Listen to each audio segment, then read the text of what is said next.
ఈరోజు నేను మీతో పంచుకోవాలనుకున్న అంశం ఏంటంటే దేవుని యొక్క అన్కండిషనల్ లవ్, షరతులు లేనటువంటి ప్రేమ between husband and wife relationship.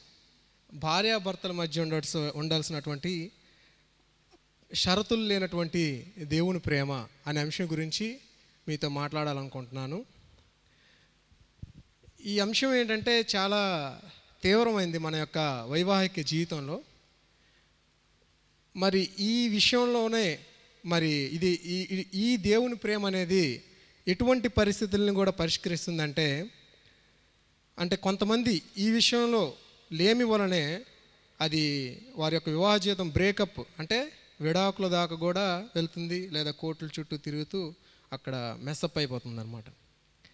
So ఈ అంశం అసలు దేవుని ప్రేమ, షరతులు లేనటువంటి దేవుని ప్రేమ అంటే ఏంటి, అది ఎలా చూపించడానికి అనుకరణ ఏంటి అనేది, అలాగే దానికి కొన్ని టిప్స్ ఈజీగా అంటే అది నా జీవితంలో ఎలాగూ సహాయపడ్డాయో ఆ టిప్స్ కొన్ని అది మీ జీవితంలో కూడా ఖచ్చితంగా అది సహాయపడతాయని, సో ఆ విషయాలను కొన్ని పంచుకోవాలనుకుంటున్నాను. సో మీకు అర్థమైందండి ఈరోజు సబ్జెక్ట్ ఏంటి? షరతులు లేనటువంటి ప్రేమ. ఏంటి షరతులు లేని ప్రేమ, ఇది తర్వాత చూద్దాం.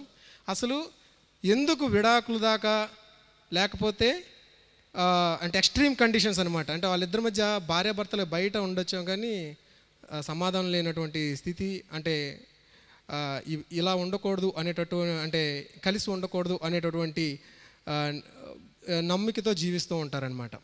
సో ఎందుకు ఆ కారణాలు ఏర్పడతాయంటే కొన్ని జస్ట్ నేను లిస్ట్ అవుట్ చెప్తాను. మామూలుగా ఇది ప్రతి ఒక్కరి జీవితంలో జరిగేవే.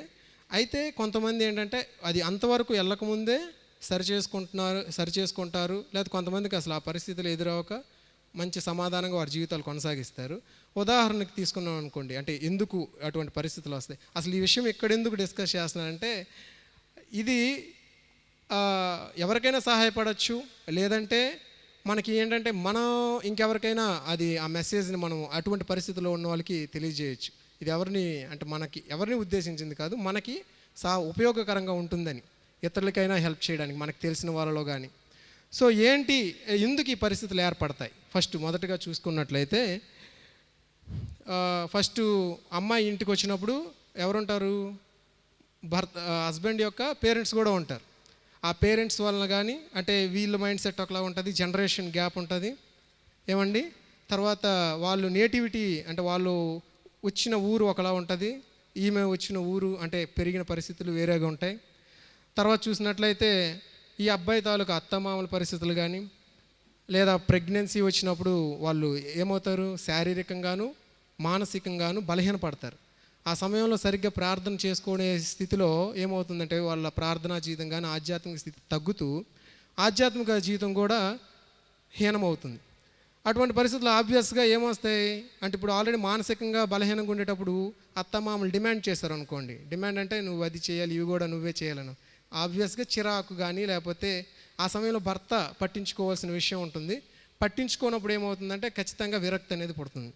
అలాగే ఈ భార్యాభర్తలకి సరైనటువంటి ఆధ్యాత్మిక గైడెన్స్, నడిపింపు, ఆ ఫెలోషిప్, ఎవరైతే ఆ సహవాసం సంఘం కానీ స్నేహితులు కానీ సరైనటువంటి గైడెన్స్ ఇవ్వలేదనుకోండి, ఏమవుతుందంటే అంటే కొన్ని సంఘాల్లో కానీ ఏమవుతుంది, ఎక్కువ రిలీజియస్ యాక్టివిటీకి, అంటే కొంతమంది తెలియకుండానే, అంటే ఇది దేవుని పని కాదని ఎక్కువ దేవుని పనిలో ఇన్వాల్వ్ అయిపోతారు. హస్బెండ్ ఆర్ వైఫ్ ఇంకొకరిని పట్టించుకోవడం మానేస్తారు.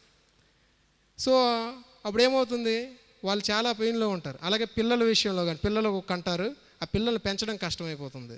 ఆ సమయంలో భర్త భార్యని మీదే వదిలేశారు అనుకోండి, ఆబ్వియస్గా అది కూడా మనకి ప్రాబ్లం క్రియేట్ చేస్తుంది. సో అలాగే మా భర్త అయితే, అంటే ఏదైనా భర్త భార్య మ్యూచువల్గా మీరు మార్చుకోండి.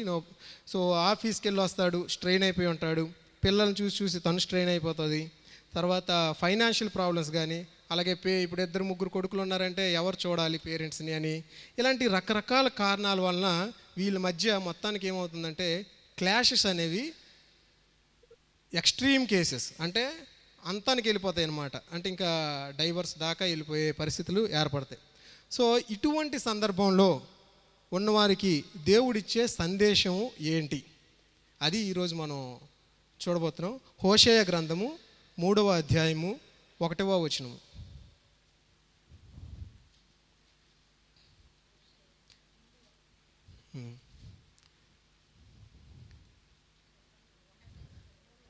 మూడో అధ్యాయం 1వ వచనం అంతే.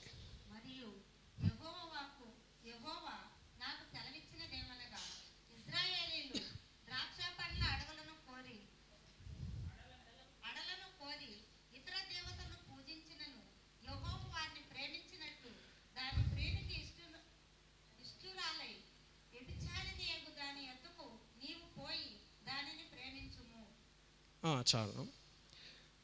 అక్కడ ఇంగ్లీష్లో ఉన్నదాన్ని కూడా ఒక మాట చదువుతాను. Then said the Lord unto me, go yet love a woman beloved of her friend, yet an adulteress, according to the love of the Lord toward the children of Israel, who look to other gods and love flagons of wine.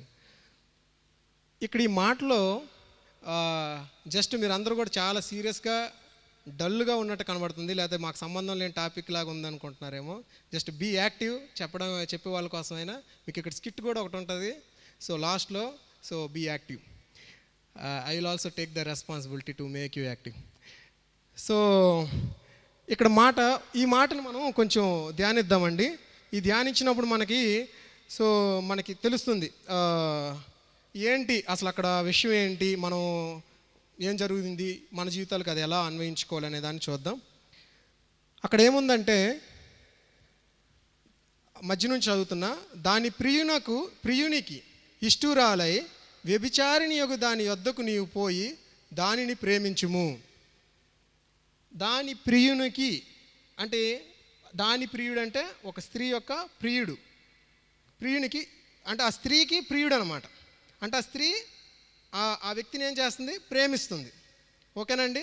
ఇంగ్లీష్లో ఏముందంటే her friend అని ఉంది. So తన యొక్క ప్రియుడు ఆ వ్యక్తికి ఆమె ఎలా ఉంది, ఇష్టం ఉందా, ఇష్టం లేకుండా ఉందా, ఇష్టురాలై. సో వాళ్ళిద్దరికి ఏముంది, ఆమె తనను ప్రేమిస్తుంది ఆ వ్యక్తిని, ఆ వ్యక్తి ఆ స్త్రీని ప్రేమిస్తున్నాడు. ఇద్దరు they have mutual love between each other. ఇద్దరికి కూడాను ఒకరంటే ఒకరికి ప్రేమ ఉంది, ఇష్టం ఉంది. కానీ ఆవిడ ఏం చేసిందంటే వ్యభిచారిణి యొగు ఆ తర్వాత స్టెప్లో ఏం చేసిందంటే వ్యభిచారానికి వెళ్ళింది. ఇప్పుడు ఆ వ్యక్తి పరిస్థితి ఏంటి, తను ఎంతో ప్రేమిస్తున్నాడు ఆ స్త్రీని. ఆ స్త్రీ ఏం చేసిందంటే తనను కూడా ప్రేమించింది ఆ వ్యక్తిని, బట్ ఇన్ బిట్వీన్ మిడ్వే ఇంకొకరిని మోహించింది, లేకపోతే ఇంకొకరితో వ్యభిచారం అనేది చేసింది.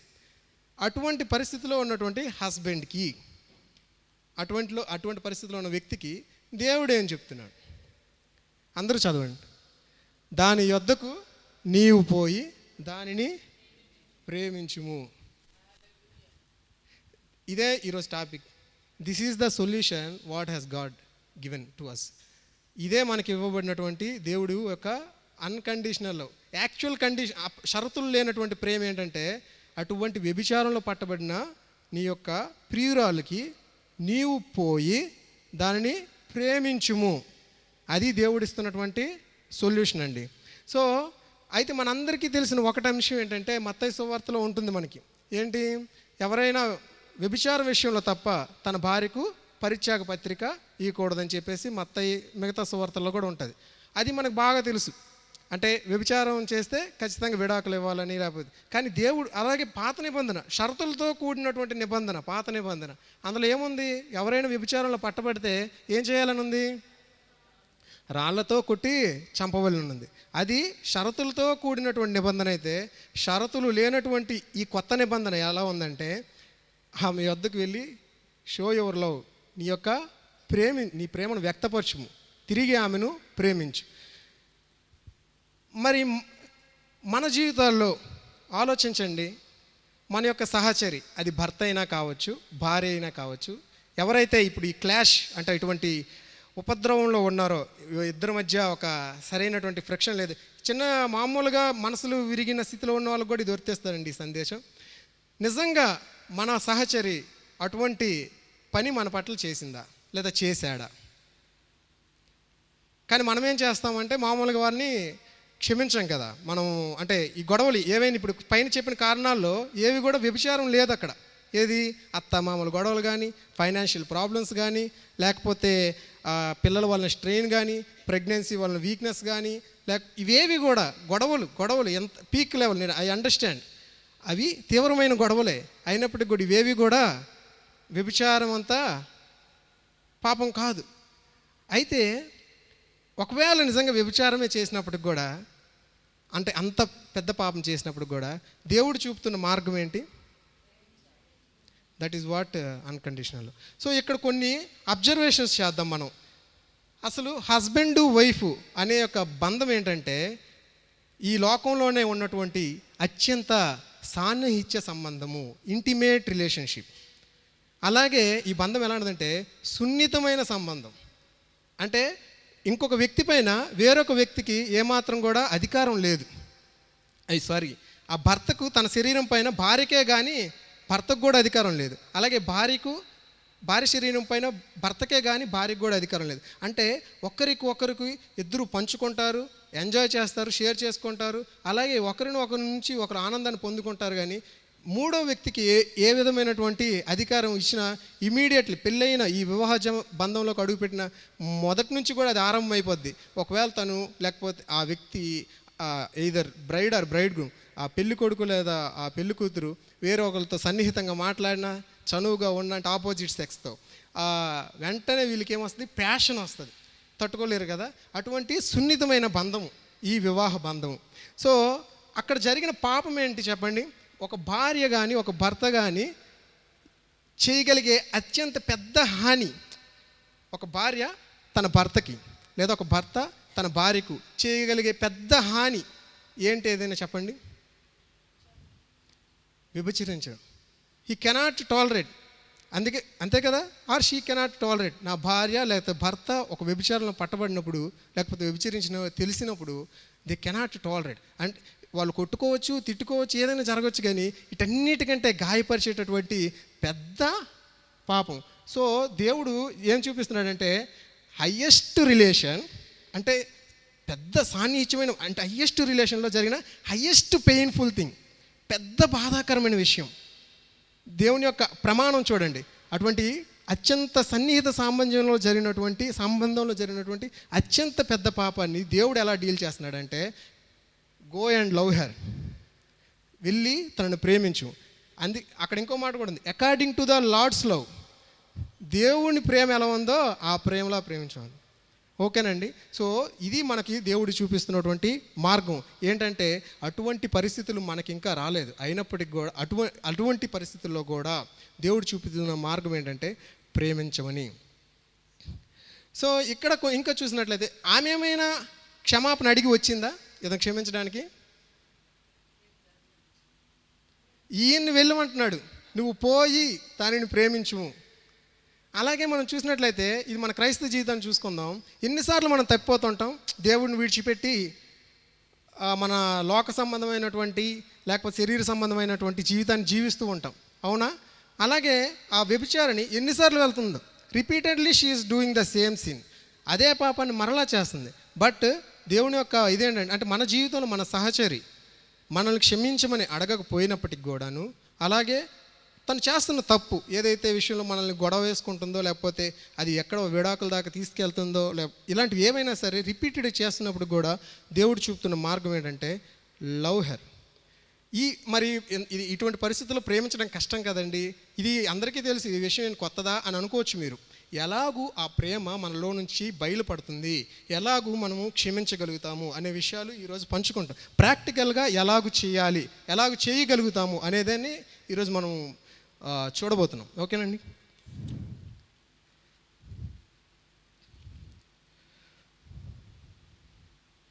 సో ఎందుకు ఇటువంటి హయ్యెస్ట్ రిలేషన్లో జరిగినటువంటి హయ్యెస్ట్ పెయిన్ఫుల్ థింగ్నే మనం క్షమించగలిగినప్పుడు ఈ లోకంలో ఏ సంబంధాలు కూడా అంతకంటే ఉత్తమమైన కాదండి. అంటే ఆఫీస్లో బాస్ ఇబ్బంది పెట్టచ్చు, లేకపోతే ఇంట్లో అత్తమామ ఇబ్బంది పెట్టచ్చు, అమ్మ నాన్న ఇబ్బంది పెట్టచ్చు, బ్రదర్స్ సిస్టర్స్, లేకపోతే ఏదైనా అదర్ రిలేటివ్స్, ఫ్రెండ్స్, ఎనీథింగ్, ఏదైనా సరే ఎవరైనా మనం ట్రబుల్ చేసే వాళ్ళని మనకేమవుతుందంటే మనం రోజు మనం అనుదినము ఎవరినైతే ఈజీగా అంటే టఫెస్ట్ థింగ్నే చేస్తున్నాం కాబట్టి it will be easy for us to forgive others easily. అంటే వీళ్ళని ఎలాగో క్షమించగలుగుతున్నాం కాబట్టి వాళ్ళని ఇవేవి కూడా ఇప్పుడు నేను చెప్పిన ఇవేవి కూడా దానికంటే పెద్దది కాదు కాబట్టి ఈజీగా వాళ్ళని సులభంగా మనం క్షమించడం అనేది ఈజీగా అది మీరు చేయగలుగుతారు. సో ఇప్పుడు మనం చూద్దాం ఎలాగూ ఈ ప్రేమ అనేది మనకి బయటికి ఎలాగూ వస్తుంది అనే దాని గురించి చూద్దాం. ఎఫెసీ పత్రిక 4వ అధ్యాయము 32వ వచనము.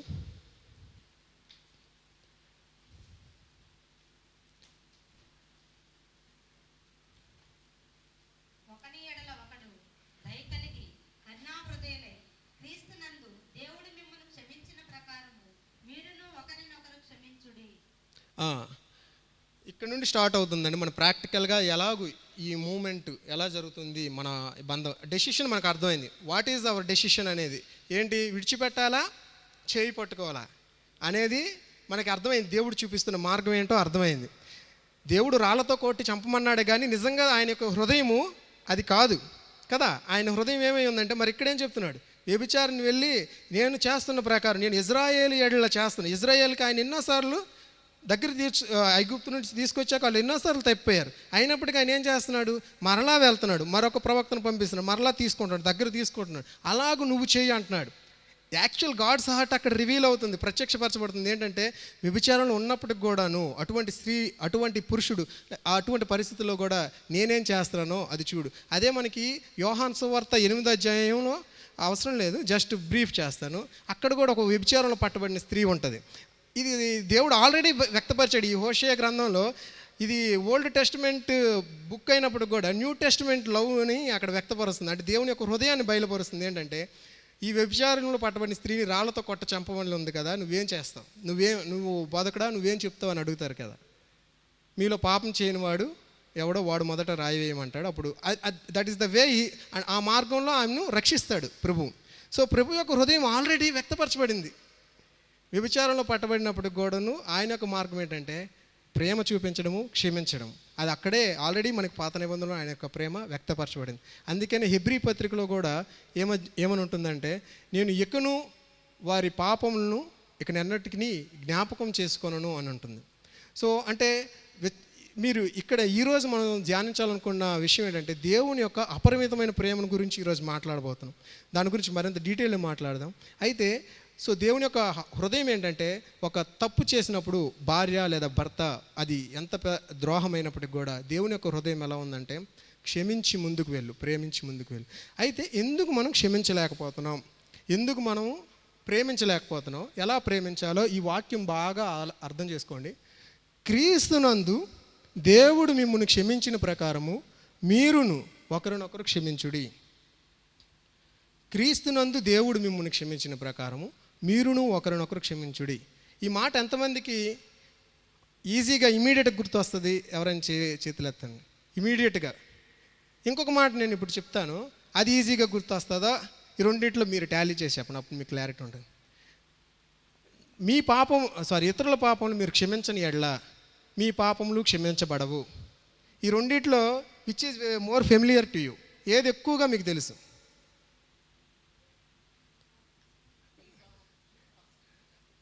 ఫస్ట్ ఇతరుల పాపములను మీరు క్షమించని ఎడల మీ పాపములు క్షమించబడు. రెండిట్లో తేడా ఒకటి ఉంది, మీరు ఆలోచించండి. వన్ ఈజ్ డిమాండ్ కాన్షియస్, అంటే నువ్వు ఇది చేయకపోతే నీకు ఇది ఉండదు. Another one is supply conscious. దేవుడు అంటే సరఫరా మనస్థితి అనమాట. దేవుడు నిన్ను ఆల్రెడీ క్షమించి ఉన్నాడు.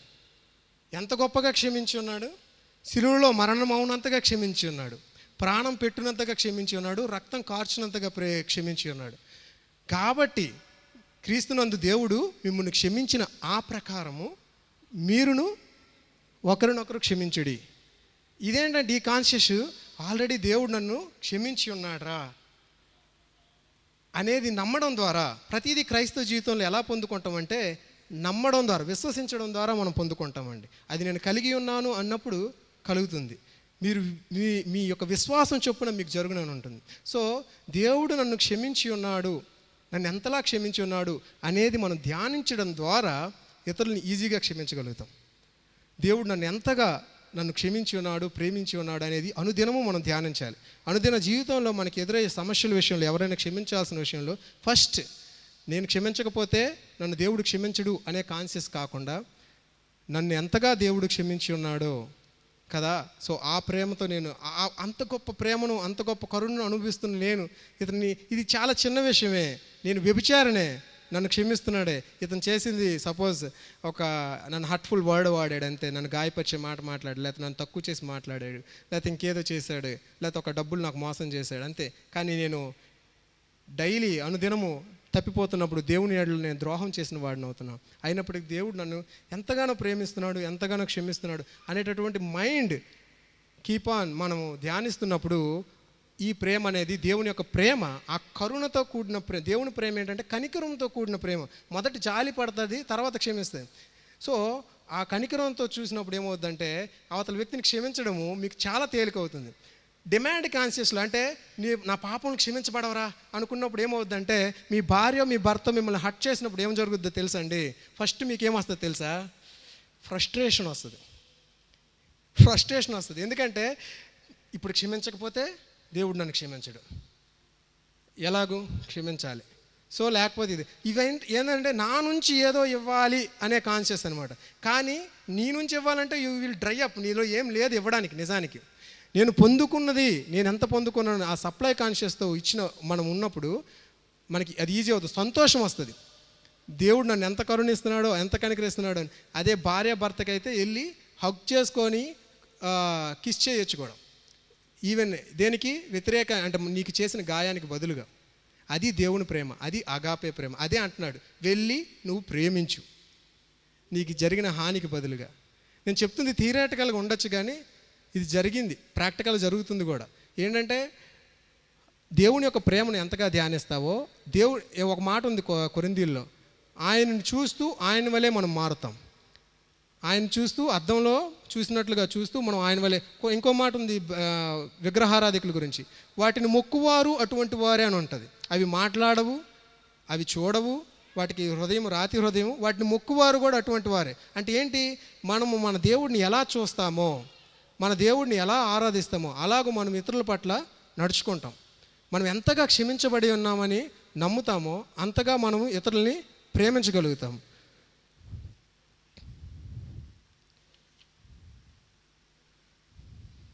ఎప్పుడైతే అటువంటి ప్రేమతో మీరు మీ సహచరుతో నడుచుకుంటారో అప్పుడు ఆబ్వియస్గా రిజల్ట్స్ అనేవి మీరు చూడగలుగుతారు.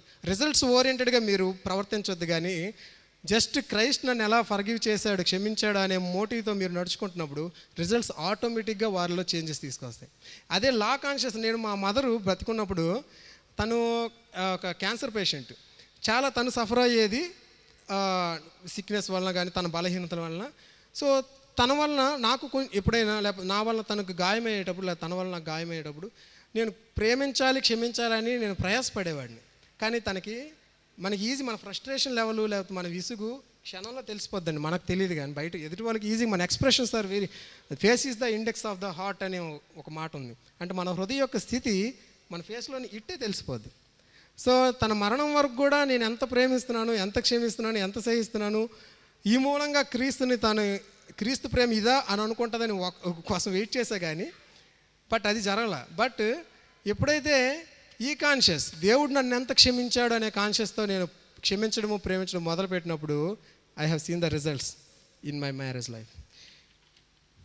నేను ఆ ఫలితాలను చూడగలిగాను.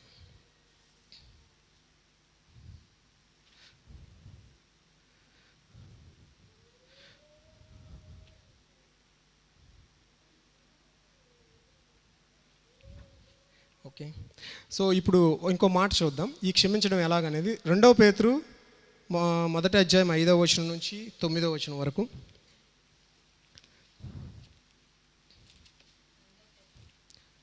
పేతురు రాసిన 2వ పత్రిక 1వ అధ్యాయం 5 నుంచి 9 వచనాలు.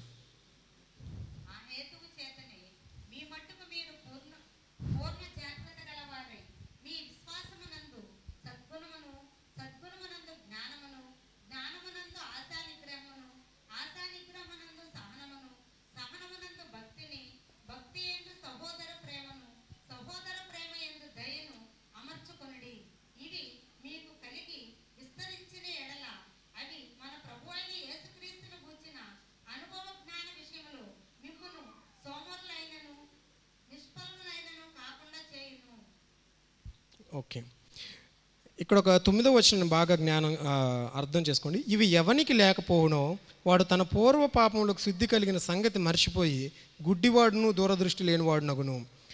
ఏవి లేకపోతే అనే మాట 5వ వచనం నుంచి ఉంది. ఏమనుంది? మీ విశ్వాసం నందు సద్గుణము, సద్గుణం నందు జ్ఞానము, జ్ఞానమందు ఆశా నిగ్రహము, సహనము, భక్తి, సహోదర ప్రేమ, దయ, వీటన్నిటిని కూడా అమర్చుకోండి. ఇవి ఎవరికి లేవో వాడు ఏమైంది? వాడికి దూరదృష్టి లేనివాడును, వాడు తన పూర్వ పాపములకు కలిగినటువంటి క్షమాపణ మర్చిపోయి ఉన్నాడు. ఈ మాటని మీరు బాగా ధ్యానించండి. ఏంటంటే మీలో నిజంగా ఈ సహోదర ప్రేమ లేదా? సహోదర ప్రేమ అంటే భార్యని ప్రేమించలేకపోతున్నారా? ఒక భర్తను ప్రేమించలేకపోతున్నారా? మీ యొక్క బంధువుల్ని, అత్తామామల్ని, ఇన్లాస్ని, వాటెవర్, లేకపోతే మీ యొక్క కొలీగ్స్ని ప్రేమించలేకపోతున్నారా? క్షమించలేకపోతున్నారా? దయ చూపించలేకపోతున్నారా? ఇందాక నేను చెప్పాను కదా, ఎవరు ఇది చేయలేకపోతారు అంటే ఎవరైతే తమ పూర్వ పాపములకు కలిగిన క్షమాపణను మర్చిపోతారో వాళ్ళు ఇవి చేయలేరు. అందుకనే మీకు ఇంత ముందు చెప్పానట్లుగా మన అనుదినం కూడాను నేను ఎలా క్షమించబడ్డాను అనేది మనం ధ్యానించాలి. అందుకనే మనకి ఇంకో మాట ఉంటుంది, ఒకసారి మళ్ళీ వస్తాయి ఈ వచనానికి. లూకా సువార్త 7వ అధ్యాయము 41 నుంచి 47 వచనాల్లో, లూకా సువార్త 7వ అధ్యాయం 41 నుంచి 47.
ఆ 47వ వచనము,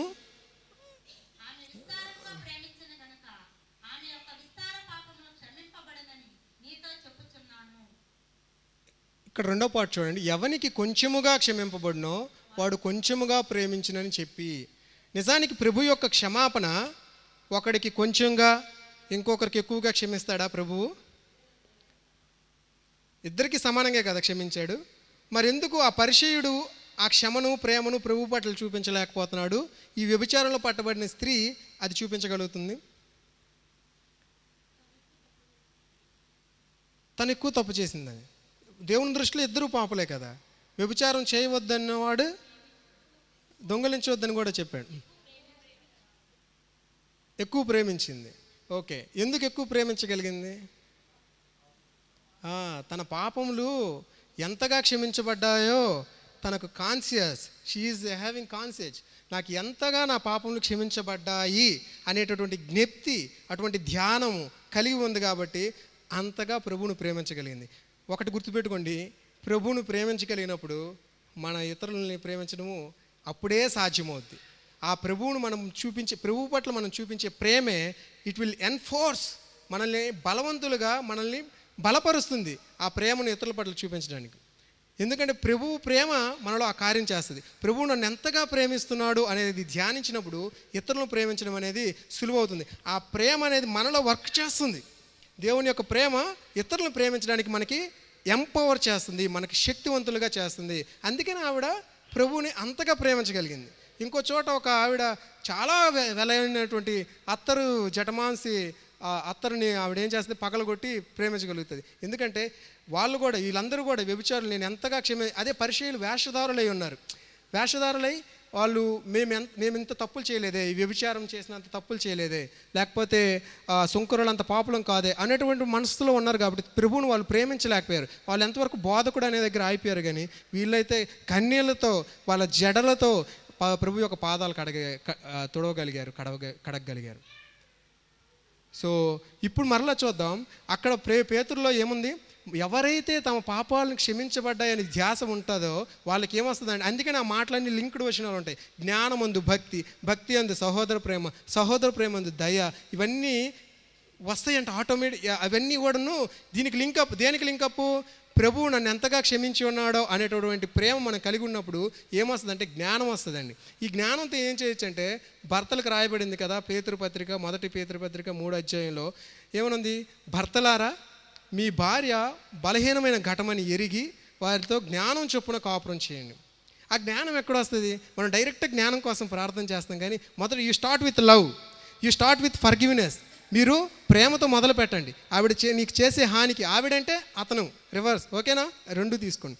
సో మీరు మొదలు పెట్టండి. దేంతో? క్షమతో మొదలు పెట్టండి, ప్రేమతో మొదలు పెట్టండి. అప్పుడు ఈ మాట్లాడితే ఏమనుకుంటుందో, ఇలాంటి మాట్లాడితే ఈ పని చేస్తే ఏమనుకుంటారో, లేకపోతే ఇలాంటి అంటే ఇష్టం వచ్చినట్టు మాట్లాడతారు కదా, అలా మాట్లాడకూడదని, ఇవన్నీ కూడా ఎప్పుడు వస్తాయి? ప్రేమ ఉంటే కదండి ఆ జ్ఞానం వస్తుంది. ఇప్పుడు మధు సార్ ఉన్నారు, లేకపోతే ఇంకెవరో బయట ఉన్నారు. సపోజ్ ఆయనతో మాట్లాడినప్పుడు ఆబ్వియస్గా I will have some respect.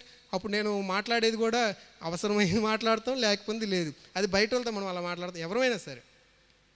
So అది అంటే మనకి అవతల వారి పట్ల గౌరవము, ప్రేమ కనపరిచినప్పుడు ఆ జ్ఞానం అనేది మనకు వస్తుంది. ఏం మాట్లాడాలి, ఏం మాట్లాడకూడదు అని. సో అందుకని జ్ఞానం ఇది భార్యకు కూడా వర్తిస్తుంది. ఎందుకు? జ్ఞానవంతురాలు. సో ఆ జ్ఞానం ఎక్కడి నుండి వస్తుంది? ఈ తన పూర్వ పాపములు కలిగిన క్షమను జ్ఞాపకం చేసుకుంటూ ఈ భర్తను క్షమిస్తున్నప్పుడు ఆ పైన చెప్పినవన్నీ కూడా, ఇది రెండో అంటే లాస్ట్లో చెప్పబడింది, కానీ ఇది బేసు దేనికంటే పైన చెప్పబడిన వాటికి జ్ఞానము, సహోదర ప్రేమ, దయ, వీటన్నిటికి కూడా. సో మనం ఒకసారి కొంతమంది చాలా కఠినంగా ఉంటారండి. ఇంత చెప్పిన మెసేజ్ పాస్టర్ గారు కూడా ఎన్నోసార్లు చెప్పుకుంటారు. క్షమించడం యాక్చువల్లీ చాలా బేసిక్ ఫర్ క్రిస్టియన్ లైఫ్. కానీ ఎందుకు బేసిక్ గురించి మాట్లాడుతున్నాం అంటే, ఈ క్షమించలేని స్థితి ఎన్నో రిలేషన్స్ని దెబ్బతీస్తుంది. మన అనుదిన జీవితంలో ప్రభు యొక్క సహవాసాన్ని అంతగా అనుభవించలేక దుఃఖంతోనూ లేకపోతే ఒక నిరుత్సాహంతో జీవిస్తున్న క్రైస్తవ జీవితాలు ఎన్నో. కానీ బైబిల్లో కీర్తన గ్రంథంలో 67వ కీర్తనలు ఏముందంటే, మా యొక్క అభివృద్ధిని చూసి, మా యొక్క ముఖ ప్రకాశం చూసి అన్ని జనులు నిన్ను తెలుసుకోవాలి ప్రభువా, అన్ని జనులు నిన్ను స్తుతించాలి ప్రభువా అని ఒక మాటలు ఉంటాయండి. అంటే మన ముఖ ప్రకాశము, మన యొక్క ఆశీర్వాదము చూసి ఏమవ్వాలి? అన్ని జనులు నిన్ను స్తుతించాలి అని ఒక మాట ఉంటుంది. సో మరి మనమే ఎప్పుడు డల్లుగాను, నిరుత్సాహంగాను ఒక కుటుంబ జీవితం ఎప్పుడైతే మీరు ప్రయత్నం చేయండి, అంటే ఇలా చిటికలు వేస్తున్నాను ఏమనుకోద్దు. సో ప్రయత్నించి చూడండి. నేను చెప్పింది క్షమించడము, ప్రేమించడం మొదలుపెట్టి చూడండి. అంటే ఎలాగో దేవుని ప్రేమతో మీ లైఫ్ తేలికైపోతుంది. మీరు సంతోషంగా ఉండగలుగుతారు. మీరు ఇన్లాస్నే, మీ యొక్క అత్తామామల్నే మీరు ఆశ్చర్యపరచగలరు. ఓకేనా? ఓకే, ఇప్పుడు ఒక చిన్న ఎగ్జాంపుల్ చూద్దాము. అంటే క్షమించకుండా స్టబార్న్గా ఉంటారు కదా, వారి జీవితాలు ఎందుకు ఇలాగ అయిపోతాయి, వారి యొక్క పరిస్థితి ఎటువంటి స్థితికి దారితీస్తుంది. నాకు ఒక ఎగ్జాంపుల్ తెలిసింది, అంటే నిజ సంఘటన. ఆ ఎగ్జాంపుల్ నా జీవితంలో ప్రతి క్షణంలో కూడా నన్నది సంఖ్యలను తెంచివేస్తూ, విడుదల చేస్తూ నడిపిస్తుంటుంది అనమాట. ఆ ఎగ్జాంపుల్ మీకు అర్థం కావడం కోసం ఒక చిన్న డెమో 2 minutes చేస్తాము. ఓకేనా? పిలుస్తున్నారు. ఓకే, దానికి ముందు ఆ ఎగ్జాంపుల్ యొక్క సారం చెప్పేస్తా. అయితే తర్వాత డెమో చేద్దాం. బ్రదర్ లేరు, సహోదరుడు. ఓకే, ఏంటంటే నేను ఒక స్టోరీ విన్నా, but it is real story. Australia అనే దేశంలో, అందరూ వినండి, ఆస్ట్రేలియా అనే దేశంలో ఒక పండ్ల తోట ఉండేది. పండ్ల తోట. ఆ పండ్ల కాపరులు, ఆ తోట కాపరులు ఏం చేసేవాళ్ళంటే, ఆ పండ్లను ఎత్తుతూ బాస్కెట్స్లో, ఏమంటారు, బుట్టల్లో పెట్టేవాళ్ళు అనమాట. వచ్చారు. Definitely this example will useful for you. ఇది మీకు ఎంతో ఉపయోగపడుతుంది. రమ్మనండి. తనకి మైక్ ఏమైనా ఇవ్వగలుగుతారా?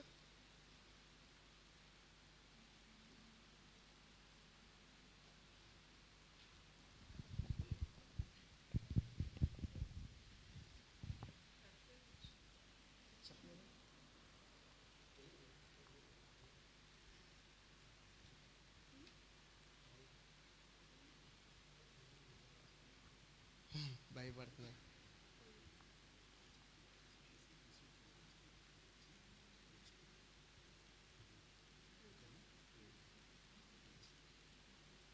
లేకపోతే Chandu brother if you don't మీరు చేస్తారా? నేను టేక్ రోల్ తీసుకుంటాను. మీరు చేయండి. అబ్బాయి చేస్తే అందరూ అట్రాక్ట్ అవుతారని. ఓ మైక్ ఎంత బాగుందో, వాయిస్ క్లియర్గా లేదు. సో మైక్ ఎంత బాగుందో.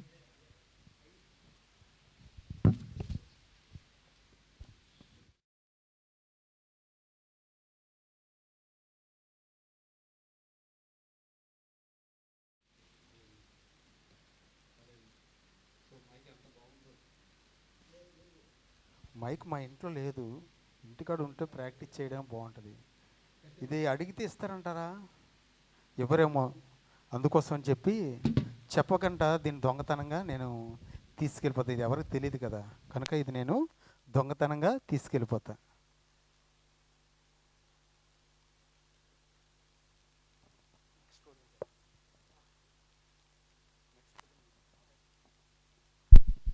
ఓకే, నేను ఇక్కడ ఒక నేను ఇప్పుడు okay just brief. Chandu brother మన విశ్వాసాలకి సూచనగా ఉన్నారు. నేను వచ్చి ఇక్కడ just for example for today అపవాదికి లేదా సాతానికి జస్ట్ ఆ రోల్ చేస్తున్నా. సో ఓకేనండి, మధ్యలో పరిశుద్ధాత్మ దేవుడు కూడా ఉంటాయి జస్ట్ సింబాలిక్గా. సో ఇప్పుడు తను ఒక మైక్ని తీసుకెళ్లారు. ఇప్పుడు నేను ఏంటంటే జస్ట్ నిన్న ఈ మైక్ ఇక్కడ ఉండాలి, ఈ మైక్ లేదు, రోజుకు ఒక ఐటెం ఇలా పోతుంది. ఎవరు తీస్తున్నారో పట్టుకోవాలి వాళ్ళు ఎలాగైనా. So second day so mike తీసుకెళ్ళాను, మొత్తానికి ఎవరు కనిపెట్టలేకపోయారు. అంతా బాగుంది, హ్యాపీ. సో ఇక్కడ ఏదో రిమోట్ ఉన్నట్టుంది. బా, రిమోట్ ఎంత బాగుందో. మా ఇంట్లో రిమోట్ పోయింది. సో ఈరోజు ఈ రిమోట్ తీసుకెళ్ళిపోతే ఇది కూడా ఎవరు తెలియదు కనుక నేను కూడా ఈ రిమోట్ తీసుకొని వెళ్ళిపోతా. ఓకే, ఈరోజు మాత్రం నేను చూశాను తను రిమోట్ తీసుకొని వెళ్ళడం. ఓకే, చందు బ్రదర్ ఈ పనులన్నీ చేసేది చర్చ్లో. సో అతను ఎలాగైనా రెడ్ హ్యాండెడ్గా పట్టుకొని పోలీసులకి ఆ చీకటి చెరసాలకి అప్పగించాలి అని నేను డెసిషన్ తీసుకున్నా. థర్డ్ డే బిగిన్స్, 3వ రోజు వస్తుంది. సో మొత్తానికి దొరకకుండా ఒక్కొక్క ఐటెము ఇంటికి చేర్చుకుంటున్నాను. సో నిజంగా చాలా సంతోషంగా ఉంది. ఈ టేబుల్ ఏదో బాగుందే, ఇంట్లో మా పిల్లలు పెట్టుకోవడానికి బుక్స్ పెట్టుకోవడానికి టేబుల్ లేదు. ఈ టేబుల్ తీసుకెళ్ళిపోతే ఎలా ఉంటుంది? ఎవరు లేరు కదా, కనుక ఈ టేబుల్ నేను తీసుకెళ్ళడానికి అబ్బా బరువు ఉందే. మైక్ అయితే తీసుకెళ్ళగలిగాను, రిమోట్ తీసుకెళ్ళగలిగాను, మరి ఈ టేబుల్ ఎలాగబ్బా? ఎవరిని అడుగుదామంటే తెలిసిపోతుంది, ఆ విషయాలు కూడా తెలిసిపోతాయి. కనుక నేను ఒక్కరినే ప్రయత్నం చేస్తే మంచిది అనిపిస్తుంది. అబ్బా,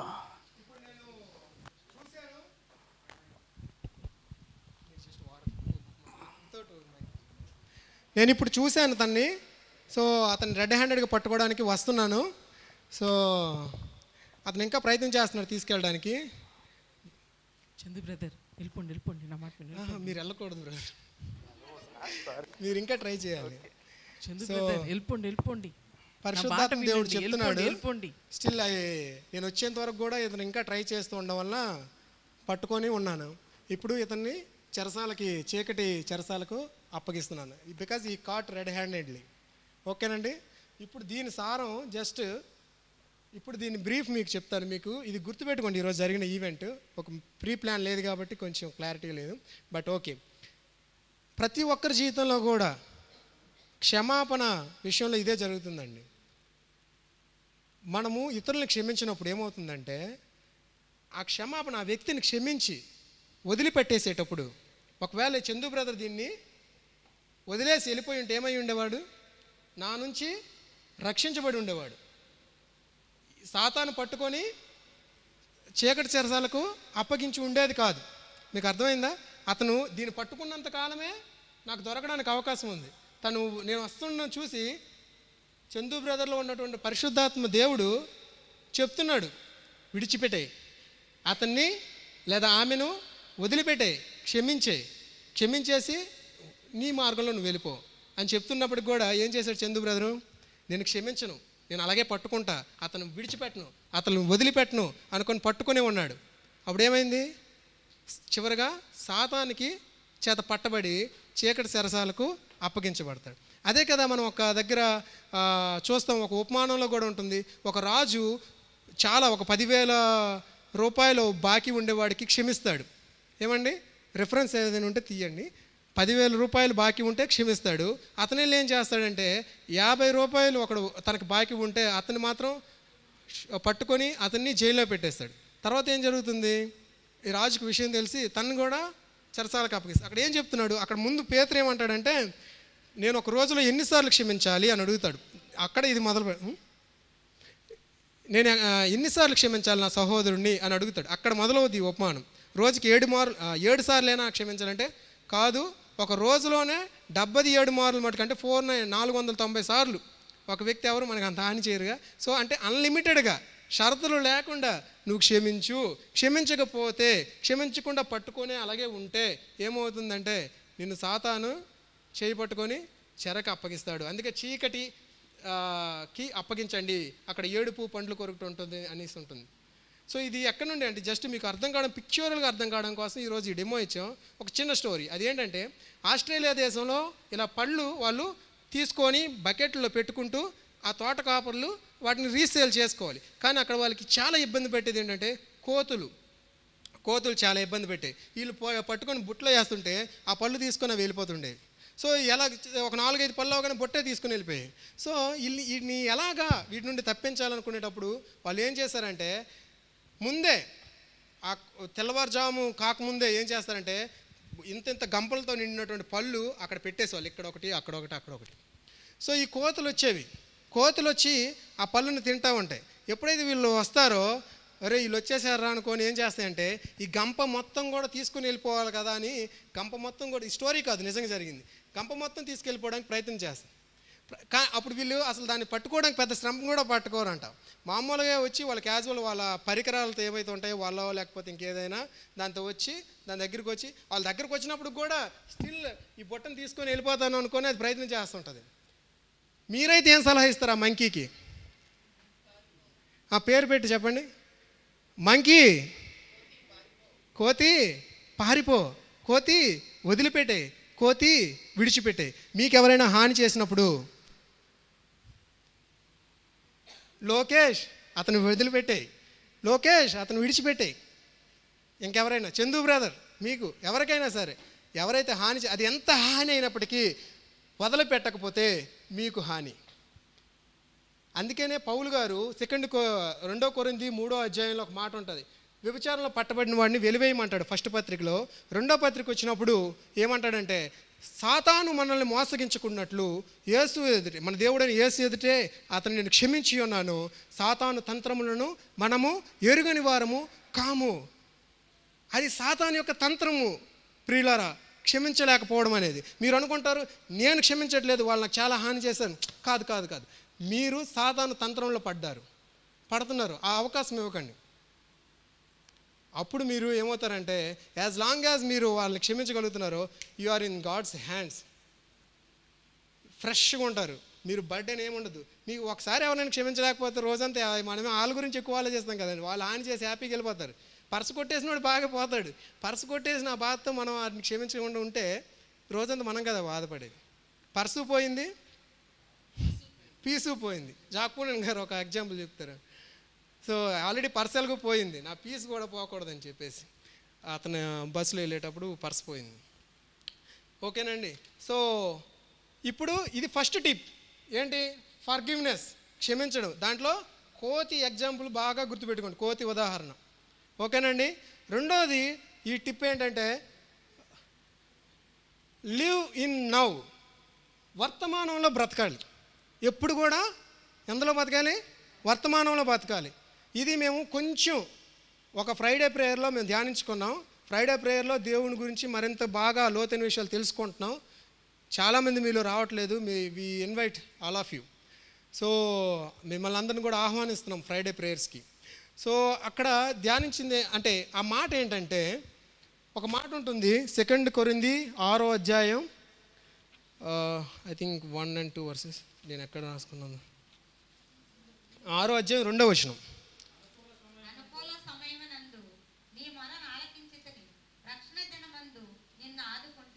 చాలండి. ఇంగ్లీష్లో ఏముందంటే నెక్స్ట్ విషయం. అని ఆయన చెప్పుచున్నాడు కదా, ఇదిగో ఇప్పుడే మిక్కిలి అనుకూలమైన సమయము, ఇదిగో ఇదే రక్షణ దినము. రెండో విషయం ఇంగ్లీష్లో కావాలి.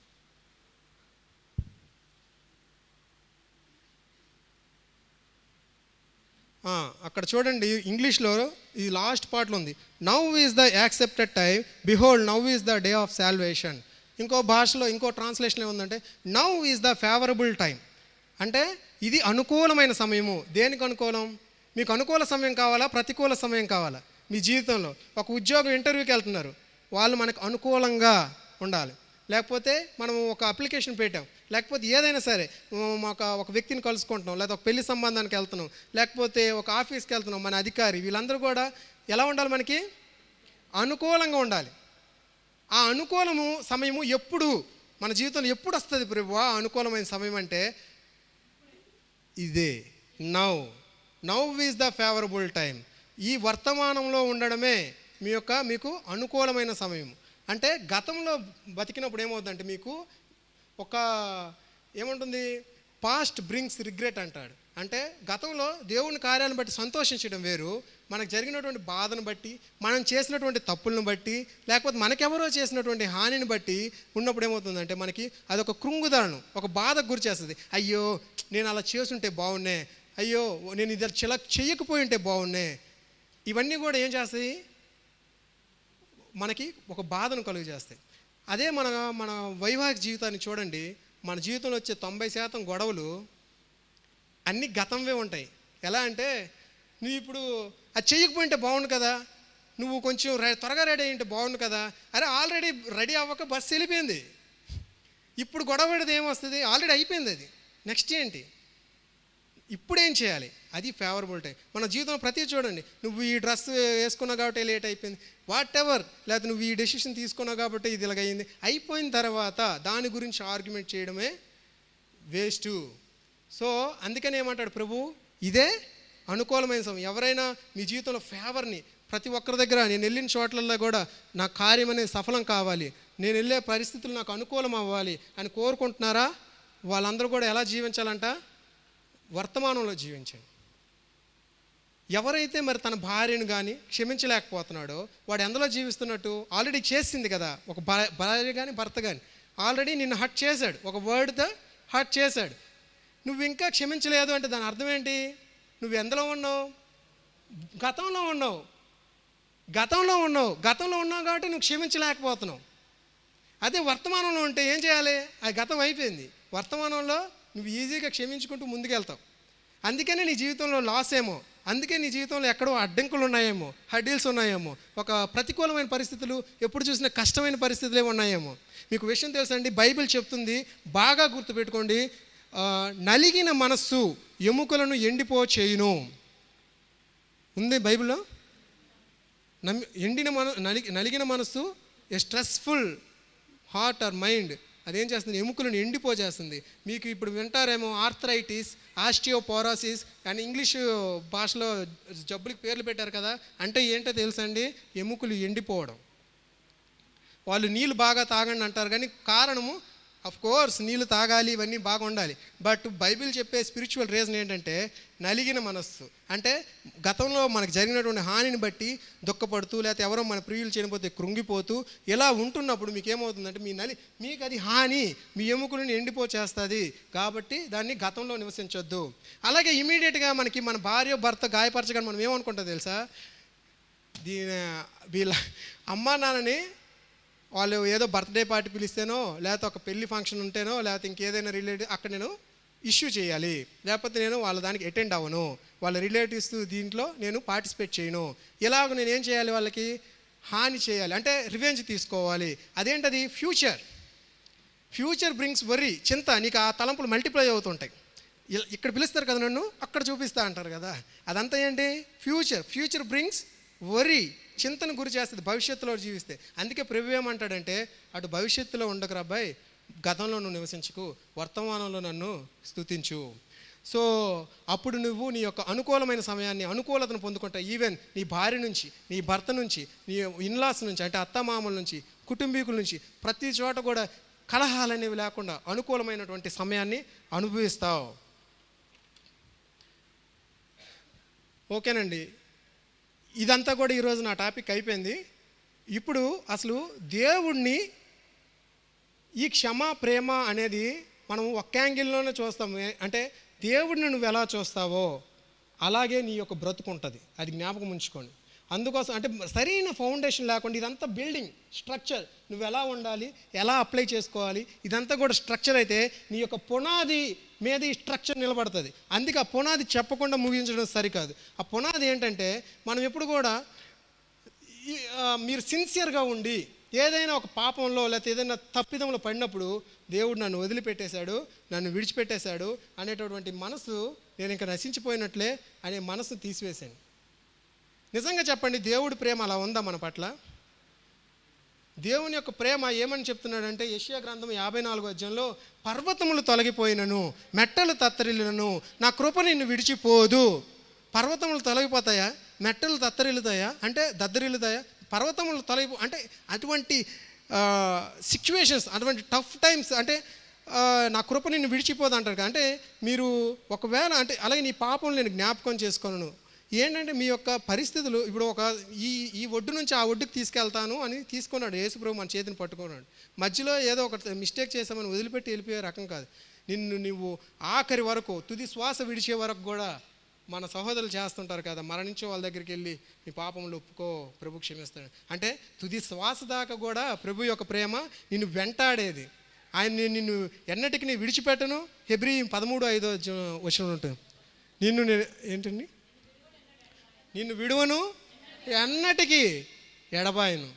కొంతమంది ఇది చనువుగా తీసుకొని నిర్లక్ష్యంగా బతుకుతారు, నన్ను విడిచిపెట్టాడు కదా ప్రభు అని. అది తప్పు. ఎందుకంటే నువ్వు ఎప్పుడైతే నిర్లక్ష్యంగా బతుకుతావో నీకు తెలియకుండా సాతాను చేతికి అప్పగించుకుంటున్నావు. అప్పగించుకున్నప్పుడు నీ యొక్క విశ్వాసం విఫలమై, ఎవడైతే విశ్వాసం లేకుండా ఉంటాడో వాడు దేవునికి ఇష్టుడు కాడు. అది స్లోగా పాపం అనేది మీకు డౌన్వర్డ్ స్పైరల్ లాగా అనమాట. ఈ పాపం చేస్తూ కొంచెం దిగుతావు, అప్పుడు బాగానే ఉన్నాను అనుకుంటావు, ఇంకో పాపం. అది నిర్లక్ష్యమైన జీవితం ఏం చేస్తుందంటే కిందకి నిన్ను ఒక అవిశ్వాసి స్థాయికి తీసుకెళ్ళిపోద్ది. ఒక రోజులో జరగదు అది. కాబట్టి పాపంతో చెలగాటం ఆడకూడదు.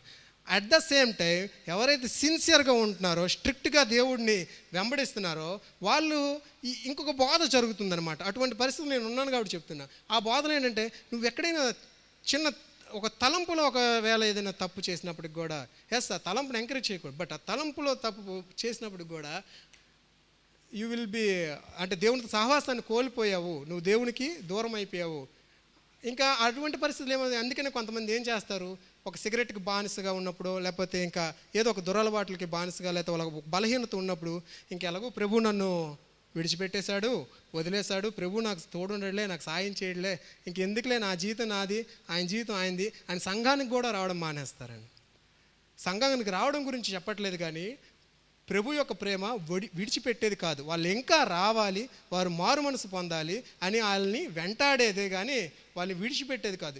ఈ కాన్షియస్ మనం కలిగి ఉన్నప్పుడు, అంటే దేవుడు నన్ను ఇంతగా ప్రేమిస్తున్నాడు, దేవుడు నన్ను ఇంతగా క్షమిస్తున్నాడు, నేను తప్పిపోయినప్పుడు కూడా ఆయన ప్రేమ నన్ను ఎన్నటికీ విడిచిపెట్టనిది, విడువనిది అనే ప్రేమ. ఓహో, దేవుడు ఇంతలా నన్ను ప్రేమిస్తున్నాడు అనేది మిమ్మల్ని ఏం చేస్తుందంటే, నా కట్టుకున్న భార్యను కూడా నేను ఎన్నటికీ విడిచిపెట్టకూడదు, నేను నిన్ను విడువను, ఎడబాయను అనేది కలుగు చేస్తుంది. అది ఉత్పన్నమవుతుంది. మీ యొక్క విశ్వాసం తండ్రితో మీరు ఎలా చూస్తున్నారో మీ యొక్క సాటి రిలేషన్స్ అలా ఎస్టాబ్లిష్ అవుతాయి. మీతో ఉన్నటువంటి బంధాలు అనేవి అలా నిర్మాణం అవుతూ ఉంటాయి. ప్రభు నన్ను ఎంతగా క్షమిస్తున్నాడో తెలియకపోతే నువ్వు క్షమించలేవు, ప్రభు నన్ను ఎంతగా ప్రేమిస్తున్నాడో తెలియకపోతే మీరు ప్రేమించలేరు. కాబట్టి ప్రభువు యొక్క ప్రేమ ఎలాగంటే నిన్ను విడువను, ఎడబాయను. ఆయన యొక్క ప్రేమ నిరంతరం మనతో ఉండి మనల్ని నడిపించేదని. అలాగూ మనం నిర్ణయం తీసుకోవాలి మన భార్యల పట్ల, భర్తల పట్ల. అర్థమవుతుందండి?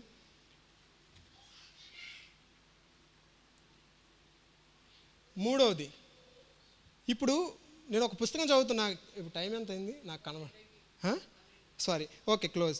సో ఇప్పుడు థర్డ్ వన్, ఈ క్లాషెస్ ఇవన్నీ కూడాను జరుగుతున్నప్పుడు ఎలా చేయాలి, ఇవి చేయాలి. తర్వాత ఏంటంటే ఫ్యామిలీ ప్రేయర్ అనేది ఎన్ష్యూర్ చేసుకోండి కుటుంబంలో. ఫ్యామిలీ ప్రేయర్ ఉండేటప్పుడు ఐ హ్యావ్ ఎక్స్పీరియన్స్డ్ ఇట్. మనం మన వాళ్ళు టఫ్గా ఉండొచ్చు, హస్బెండ్ టఫ్గా ఉండొచ్చు, వైఫ్ టఫ్గా ఉండొచ్చు, పరిస్థితులు ఎలాగైనా ఉండొచ్చు, కానీ కలిసి ప్రార్థన చేస్తున్నప్పుడు వాళ్ళ యొక్క బిహేవియర్లో చేంజెస్ వస్తాయి. వాళ్ళు మాట్లాడే తీరు, లేకపోతే అక్కడ మీకు డిఫికల్ట్ థింగ్స్ ఉంటాయి, పిల్లల వల్ల కానీ దేని వల్ల అయితే డిస్టర్బెన్స్ వస్తుందో ఆ డిస్టర్బెన్సెస్ తగ్గుతాయండి. అనారోగ్య పరిస్థితులు కావచ్చు, ఏవైనా కావచ్చు. కాబట్టి అప్పుడు మీలో ఒక ఐక్యత అనేది వస్తుంది. ఓకేనా? సో అలాగే ప్రేమించమన్నాడు కదా అనుకొని చెప్పి ఇష్టం వచ్చినట్టు ప్రేమించడమే కాదు, అంటే ప్రేమించాలి, కానీ అట్ ద సేమ్ టైం తప్పు చేస్తే కరెక్ట్ చేయాలి.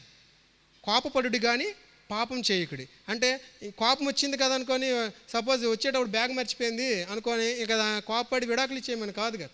కోపపడాలి, ఏది నువ్వు కొంచెం ముందుగా తయారవ్వాలమ్మా, ఇలా కరెక్ట్ చేయాలి. కరెక్షన్ ఉంటుంది ప్రేమలో.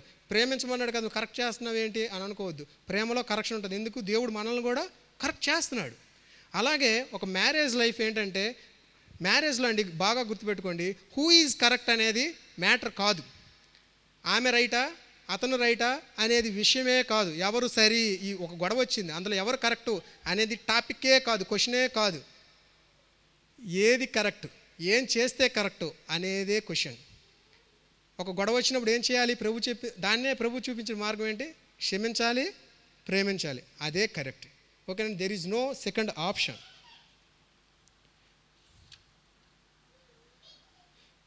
ఫైనల్గా మీరు ఒకవేళ దేవుని చిత్తంలో వివాహం చేసుకోకపోయి ఉంటే ఏమవుద్దంటే, ఆ సహచరి వల్ల మీకు కొన్ని ఇబ్బందులు వస్తాయి. తను ఒక లౌకిక పరంగా ఓకేనండి జీవించవచ్చు. లౌకికం అంటే లోకంతో స్నేహంతో చేస్తూ జీవించవచ్చు. ఎందుకు? మీరు దేవుని చిత్తంలో వివాహం చేసుకోలేదు కాబట్టి అటువంటి పెయిన్ మీకు ఉంటుంది. ఆ ప్రభావం మీ పిల్లల మీద కూడా పడవచ్చు. అందుకోసం ఆ పరిస్థితులు ఏం చేయాలంటే మనం ప్రార్థన చేయాలి. అంతే, నా లైఫ్ అయిపోయింది అనుకోకండి.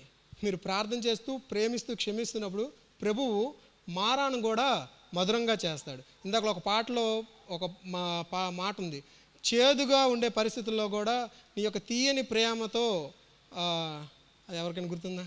సో అలాగూ మారాను కూడా మధురంగా చేస్తాడు. మీ జీవితం ఎంత వరస్ట్గా చేదుగా మారిపోయినప్పటికి కూడా ప్రభు యొక్క ప్రత్యక్షత మీ యొక్క జీవితంలో మొత్తాన్ని మార్చివేస్తుందండి. అది నా జీవితంలో కూడా జరిగింది. దేవుడు ఈ మాటలు దీవించును గాక. ఆమేన్. చిన్న ప్రార్థన చేసుకుందాం. పరిశుద్ధ ప్రేమగల మా తండ్రి, నీకు స్తోత్రాలు వందనాలు చెల్లించుకుంటున్నాం ప్రభువా. నీ మహాకృపను బట్టి, నీ యొక్క ప్రేమ క్షమ తండ్రి, ఎలాగూ షరతులు లేకుండా మమ్మల్ని ప్రేమిస్తున్నావు. ఈరోజు ధ్యానించాం తండ్రి. మరి ప్రతి ఒక్కరు హృదయాల్లో ప్రభువా అది కార్యసిద్ధి జరగడానికి సహాయం దయచేయం తండ్రి. ప్రభువా నీ కృప చూపి తండ్రి నాయన, మరి విరిగిపోతున్న కుటుంబాలను కట్టండి. ఎవరైతే తండ్రి ఇంకా తండ్రి సమస్యలతో క్లాషెస్తో ఉన్నారు ప్రభువా, వాళ్ళ దీంట్లో వారి జీవితాల్లో ఫలభరితంగా మార్చండి ప్రభు. ఈ వాక్యాన్ని ఫలింపజేయండి తండ్రి నాయన. మరి ఎవరైతే ఇంకా క్షమించలేనటువంటి స్థితిలో ఉన్నారో ప్రభువా, వారి హృదయాలను పగలగొట్టండి ప్రభువా. నీ యొక్క కనికరంతోనూ ప్రేమతో నింపమని వేడుకున్న సహాయం దయచేయండి ప్రభువా. మాలో మారిన జీవితాలను చూసి తండ్రి అనేకులను స్తుతించి మహింపరచడానికి సహాయం చేయండి. ఒక క్రైస్తవ జీవితం ఎంత ఫలభరితంగా ఉంటుంది అనే దానికి తండ్రి నాయన నీ ప్రేమను కలిగి ఇతరులతో మేము నడుచుకోవడానికి మాకు సహాయం దయచేయమని, నీ ఆత్మతో మమ్మల్ని నింపమని యేసు నామములో ప్రార్థిస్తున్నాం పరమ తండ్రి. ఆమేన్.